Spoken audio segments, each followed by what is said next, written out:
In Sporty news today, Mario Balotelli shocked by tragedy. The new Euro 2012 kits, wrestler John Morrison should be very afraid of Jessica Alba, Antonio Cromantie and his many children, and Neymar's new tattoo.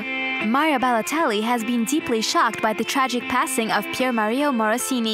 The Manchester City striker and the young Italian player spent time together when they played for Italy's under-21s. At first, Super Mario didn't believe the news. Morrison had a fatal heart attack during a Serie B match on Saturday, April the 14th. In the Gazzetta dello Sport, Balotelli declared, "He was a great lad, it's a terrible event and makes you reflect on your own existence. It teaches you to appreciate life and to live it with care and dignity." Euro 2012 is fast approaching. The European Championship will kick off on June the 8th in Poland and Ukraine. On Monday, April the 16th, Nike decided to unveil the jerseys to be worn by the teams the brand sponsors. So here's what France's home kit will look like. Say goodbye to the red and white, France's kits will be entirely blue. After taking a gamble with its sailor uniforms, the brand has gone back to a more conventional style. In Paris, the unveiling was attended by several international players, namely Manchester United's Patrice Evra, PSG's Mamadou Sakho, and Marseille's Mathieu Valbuena and Alou Diarra. And the players were certainly impressed by their new uniforms. Cristiano Ronaldo's Portugal and Wesley Sneijder's Netherlands also discovered their new kits. Nothing controversial. Red remains the dominant color for Portugal and orange for the Netherlands. John Morrison gets knocked out by Jessica Alba. The wrestler became the gorgeous American actress's latest victim. A mountain of muscle in one corner, an angelic smile, sensual curves, a whole other breed of heavyweight in the other. And when beauty meets the beast, beauty wins. Here's a sneak peek at the final assault.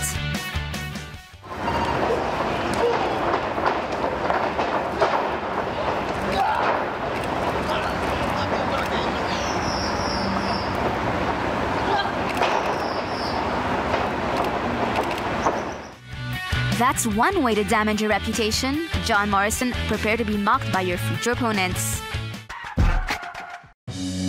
New York Jets player Antonio Cromantie recently became the proud dad to little Jagger, and he couldn't be happier. It's his 10th child. At just 28, the cornerback's production line is pretty prolific. Some years have been more productive than others.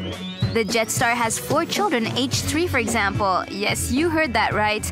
That's his other great feat. He's founded a nice little family with no less than 8 different women.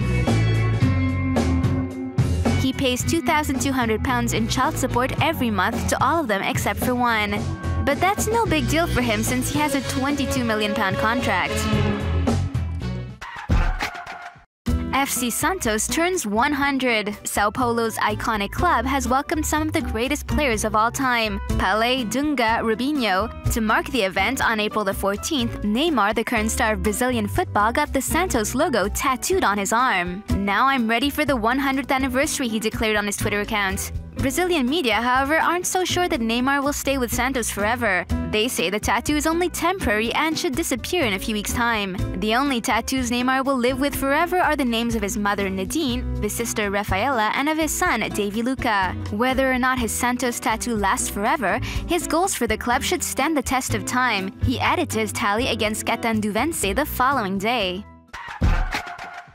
2012 is the year of the London Games, but it's also the year of the French presidential elections. And the two main candidates, François Hollande and the outgoing president Nicolas Sarkozy, can count on the support of several athletes. Around 100 athletes, including world and Olympic champions, are supporting the socialist candidate. Among them is Roger Bambouk.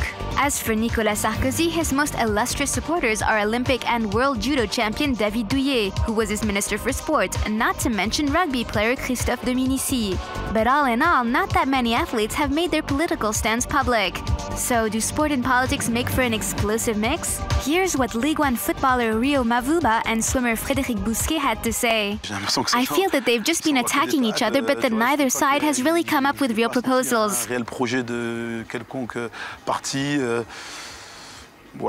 I'll see what happens, because it's still pretty vague for the time being.